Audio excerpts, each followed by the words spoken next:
اینٹیں پختہ ہو جائیں، اب انہیں جوڑنا ہے، سیمنٹ سبسٹنس چاہیے، وہ قرآن ہے، یہ جوڑے گا تم۔ چنانچہ یہی بات حضرت شیخ الہند مولانا محمود حسن دیوبندی اسیر مالٹا نے اپنی اسیری سے رہائی پانے کے بعد واپس جب آئے ہیں تو دیوبند میں علماء کے ایک بڑے اجتماع سے خطاب کر کے کہی۔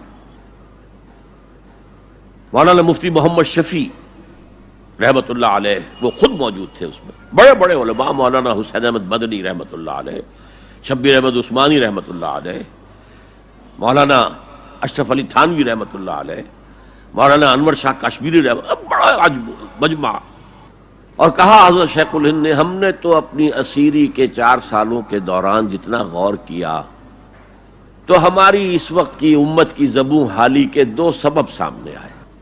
مولانا مفتی شفیع لکھتے ہیں ان کی کتاب وحدت امت کے نام سے، کہتے ہیں کہ پورا مجمع ہمہ تن گوش ہو گیا کہ یہ شیخ الشیوخ استاد العلماء عمر کے اس آخری درجے میں اس حد پر آ کر اب نیا سبق کون سا سیکھ کر آیا؟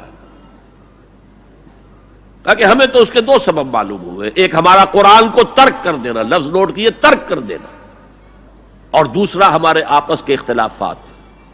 چنانچہ میں تو یہی فیصلہ کر کے آیا ہوں کہ اب زندگی جتنی باقی ہے 2 ہی کاموں میں لگاؤں گا، ایک تو یہ کہ ناظرہ قرآن پڑھنے کے مکتب گلی گلی کھل جائیں اور عوامی درس قرآن کے ذریعے قرآن کے پیغام اور قرآن کے حکمت سے لوگوں کو روشناس کرایا جائے۔ عوامی درس قرآن کا لفظ استعمال کر رہا ہے شیخ الہند، جنہیں میں 14ویں صدی کا مجدد اعظم سمجھتا ہوں۔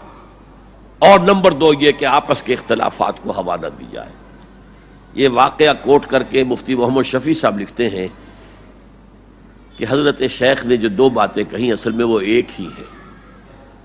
ہمارے باہمی اختلافات بھی تو اسی وجہ سے ہیں کہ ہم نے قرآن کو ترک کر دیا ہے۔ بتائیے شیخ الہند نے کیسے ترک کیا قرآن؟ مولانا مدنی نے کیسے ترک کر دیا قرآن؟ کیا مطلب اس ترک کرنے کا؟ حال تو یہ ہے کہ مولانا مدنی رحمت اللہ علیہ، حالانکہ وہ تو گرفتار نہیں ہوئے تھے، وہ تو والنٹریلی اپنے شیخ کی خدمت کے لیے گئے ہیں ساتھ، اور اس حد تک ان کی وفاداری اور ان کی خدمت گزاری کہ رمضان کا مہینہ آیا تو حضرت شیخ الہند نے حسرت کے ساتھ کہا زندگی میں یہ پہلا رمضان ہوگا کہ تراویح میں قرآن نہیں سن سکیں گے، اس لیے کہ نہ شیخ الہند حافظ تھے، نہ مولانا مدنی حافظ تھے، اور تیسرے ان کے ساتھ ایک اور تھے، ان کا میں نام بھول رہا ہوں، وہ سرحد کے پٹھانوں میں سے تھے، کوئی حافظ نہیں تھا۔ اب آپ غور کیجئے، استاد اور اپنے شیخ کی اس حسرت کو دور کرنے کے لیے مولانا مدنی روزانہ 1 پارہ حفظ کرتے تھے اور رات کو تراویح میں سناتے تھے، روزانہ 1 پارہ۔ اور یہ انہونی بات نہیں ہے، جب ساری زندگی قرآن ہی سے شغف رہا ہے تو وہ ہے تو صحیح ذہن میں، اب صرف ان کے لنکس ملانے ہیں آپس میں، اور کیا ہے۔ اصل میں قرآن کو ترک کرنے کا مطلب کیا ہے؟ وہ اصل میں ایک اور بہت بڑے عالم دین کی بات سنیے آپ، مولانا سید انور شاہ کشمیری رحمت اللہ علیہ، جو دیوبند سے آ کر آپ کے قریب میں ڈابھیل میں انہوں نے مدرسہ قائم کیا تھا۔ وہ ایک مرتبہ قادیان میں ایک جلسہ علماء کیا کرتے تھے ہر سال رد قادیانیت کے لیے، تو ایک سال اسی طرح وہاں علماء جمع تھے۔ اب جس نے یہ واقعہ بیان کیا ہے اس کا نام میرے ذہن میں اس وقت نہیں ہے، کہ میں صبح مولانا انور شاہ کشمیری رحمت اللہ علیہ کی خدمت میں حاضر ہوا تو دیکھا کہ غم کی تصویر بنے بیٹھے ہیں، بہت اداس، غمگین۔ میں نے پوچھا حضرت کیا معاملہ ہے، کوئی خاص سبب ہے؟ فرمایا بھائی کیا سبب ہے، یہ سوچ رہا ہوں کہ اپنی زندگی عمر ضائع کر دی۔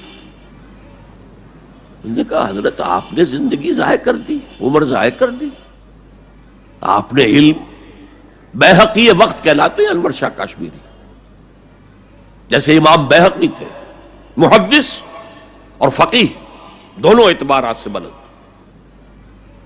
تو آپ نے پڑھنے پڑھانے میں، سیکھنے سکھانے میں ساری عمر گزار دی، تو آپ کی زندگی ضائع کیسے؟ کہنے لگے ہم نے سارا زور اسی پر رکھا کہ ثابت کر دیں کہ شافعی کی رائے صحیح نہیں ہے، ہماری رائے صحیح ہے۔ اسی کے لیے دلائل، اسی کے لیے بحثیں، اسی کے لیے لمبی چوڑی جو ہے ہمارے ہاں نشستیں منعقد ہوئیں مدارس کے اندر. حالانکہ اللہ کے ہاں یہ ہم سے سوال نہیں ہوگا. گمراہیاں طرح طرح کی پھیل رہی ہیں اور ہم ان بحثوں میں لگے ہوئے. حالانکہ زیادہ سے زیادہ یہ کہا جا سکتا ہے کہ قول اصحابنا ثواب محتمل الخطا، اور جو قول دوسروں کا ہے وہ خطا ہے محتمل الثواب.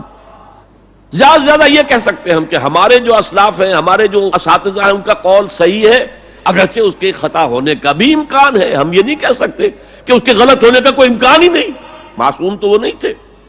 اور قولہم ان کا جو ہمارے سامنے ہے مد مقابل ہے، اور وہ شافعی ہیں.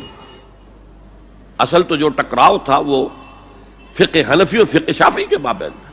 ہم صرف یہ کہہ سکتے ہیں کہ ان کا یہ قول خطا ہے، غلطی ہے، اگرچہ احتمال موجود ہے کہ وہی صحیح ہو. اس کے سوا تو ہم کچھ نہیں کہہ سکتے.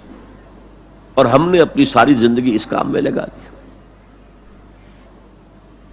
لیکن میں کہہ نہیں سکتا اس پر کتنے رنج اور صدمے کا اظہار کروں کہ مجدد وقت شیخ الہند رحمۃ اللہ علیہ اور بیہقی وقت مولانا انور شاہ کاشمیری رحمۃ اللہ علیہ، ان کی ان باتوں کا کوئی اثر ان کے شاگردوں نے قبول نہیں کیا. وہی روش ہے، وہی فقہی بحثیں ہیں. جب میں نے پاکستان میں تحریک خلافت کا آغاز کیا، کچھ احادیث بیان کی، اچھے علماء نے کہا کہ ڈاکٹر صاحب ہم نے تو یہ حدیثیں پہلی مرتبہ آپ سے سنی. یہ حدیثیں جو ہیں یہ ہیں کتاب الملاحم میں، اشراط الساعہ، علامات القیامہ، کتاب الفتن. اور حدیث کے ان ابواب پر تو پہنچتے پہنچتے ہم ایگزاسٹ ہو چکے ہوتے ہیں. ہماری ساری بحثیں جو ہے وہ ختم، اور وقت ختم ہو جاتا ہے ان فقہی بحثوں کے اندر. یہاں تک تو ہم پہنچتے ہی نہیں. بہرحال دوسرا نقطہ جیسا کہ میں نے عرض کیا، پہلا اینٹیں پکاؤ، مضبوط کرو.